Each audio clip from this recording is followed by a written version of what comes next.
This is my continuing commentary on Henry Ward Beecher and his sermons, and today we are going to discuss Romans chapter 15, verse 1. Let's start this way. When children first come into the world, they are taught how to read, how to write, and how to do arithmetic. While they are being taught all of this, they are given a set of rules. Now, the parents know why the children are given these rules, but the children may not understand or comprehend all this right away. So right at that moment, they are following those rules to avoid a punishment, like a spanking or a timeout or something like that. As they become older, then usually they begin to comprehend why they've had these rules all along, and then they are not following the rules in fear of retribution. They are following these rules because they comprehend the harm they could bring upon themselves or upon others by not following the rules. And that's a completely different understanding of the rules. Okay. This is the same way it works in Christianity. What does Christianity start off with? Usually the Ten Commandments. And why do people follow the Ten Commandments right off the bat? It's just like the Israelites. They were so afraid of going to hell that they followed the Ten Commandments. They were afraid of being stoned, so they followed the Ten Commandments. See what I mean? Later on, as Jesus showed up on the scene, they began to realize why they should follow the Ten Commandments. It's not because of fear of going to hell or being stoned, okay? It was, in fact, because they did not want to hurt other people, and they didn't want to hurt themselves. Not financially, not emotionally, etc., etc. So it was out of love that they started following the Ten Commandments, not because of, well, I'm going to stone you and throw you in hell. See what I mean? So why do we have some of these rules? Well, it's just like the seatbelt rule. Why do we have a seatbelt rule? A lot of people didn't understand, they did not comprehend modern day physics. They probably were not taught physics in school. So they didn't realize what would happen if they had a car collision. If you have a car collision and you're not wearing your seatbelt, you can either be thrown out of your car or you can smash your head into the windshield. Neither of which would be a pleasant experience. Well, police officers and paramedics were getting sick and tired of cleaning up the mess that was left after a car collision due to the fact that the occupants of the car weren't wearing their seatbelts. So they came up with a rule. And that's why we have a seatbelt rule. But for those of us who have been in car collisions, like myself, and thankfully I was wearing my seatbelt each time I was in one, okay? For those of us who have been through car collisions, we comprehend why we should wear our seatbelts. We don't wear our seatbelts because of some financial penalty that might be imposed upon us if we don't. We wear them because we see what could happen to us if we don't. And that's a completely different reason for wearing a seatbelt than a financial penalty or jail time. See what I mean? Unfortunately, some people don't grasp that, so you still have to give them a financial penalty or possible jail time. That's sad, but it's true. Okay? Some people don't drink and drive, not because of their fear of the cops pulling them over or because of a car wreck, but they do it because they have seen drunk driving accidents, which really aren't accidents at all, they're just collisions, because they're very preventable. And they've seen the results of that, and they say, you know what, I want nothing to do with that. And that's why they do it.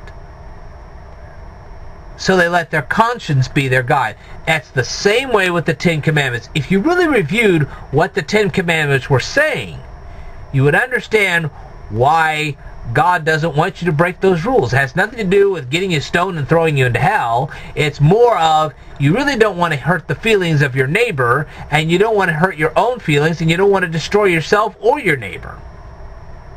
And that's a better reason to follow the Ten Commandments than, hey, you're going to hell. See what I mean?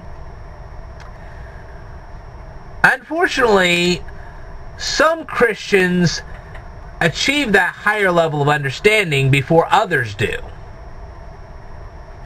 And that led to a lot of conflicts in a lot of early churches. And this was what Paul was addressing. And he was saying, hey, look, for those of you who have reached that higher level of enlightenment, don't be angry and spiteful to those who have not yet reached that level of enlightenment. Be patient with them instead. Work with them, talk with them, share with them, and help them begin to realize why you are where you are, and help them come to your level.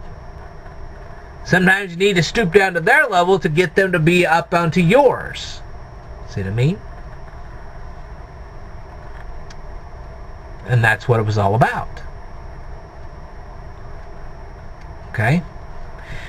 Now, one of the biggest problems is that on some of these churches, the enlightened ones wanted to bring the unenlightened ones up to their level right off the bat. And that could be disastrous. Have you ever taken a country bumpkin person and tried to bring him into British refinement right off the bat? That could be a total disaster.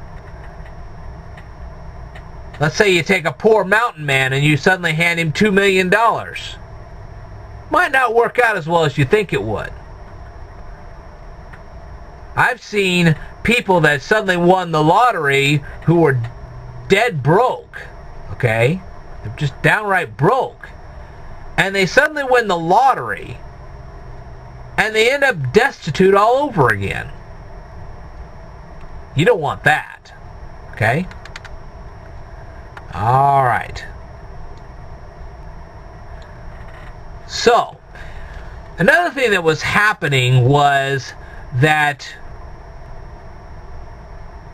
people who were becoming enlightened in churches were feeling contempt and resentment for those who had not yet reached that level of enlightenment. And that was causing friction in the church.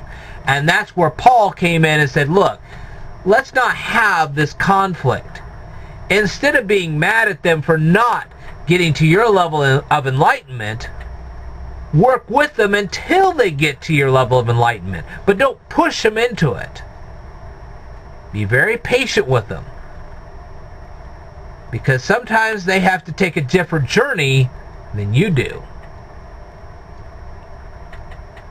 It may take them longer to reach the same level of enlightenment than it took you. Some people learn faster than others. That's just the way it is. I know we pretty much should learn at the same speed, especially with the world going as fast as it is, but that doesn't always work out that way. I'm sorry to say. It's not that they couldn't do it, it's just that they may choose not to. And there's really not much you can do to change their minds. You can work with them as best you can, but you just got to wait until they finally figure it out for themselves. But you are to build people up, not tear them down because they haven't reached the same level of enlightenment that you have. Okay? Now, the final point in all this is that this isn't just about strengthening up those who have not been fully enlightened yet. It also means that when you have a person that is physically poor or mentally poor, you're not to take advantage of those people. Instead, you're to help them reach your level. If you're a rich person, you help them attain their own level of richness. But you do it over time. You don't just suddenly throw them into richness. You don't say, here's $2 million, go spend it. No. You have to teach them proper money management first. And then you can start helping them get to that level of richness. See what I mean? That's why you should never hand a person a sudden raise in income. Because when you do, if they're not too good at budgeting their income at a lower level, what do you think is going to happen when they get more of it? Okay? It's just like suddenly handing somebody a credit card who doesn't manage their money well in the first place. You don't want to suddenly do that. That's part of our economic problem today. Too many people were given credit cards that really didn't know how to properly handle a credit card. And there you go. And you see this with home loans and everything else. So I think you're getting my point here. Anyway, if you have any comments or questions, just leave them down here in the comments below. I will tell you more in a future video. Stay tuned.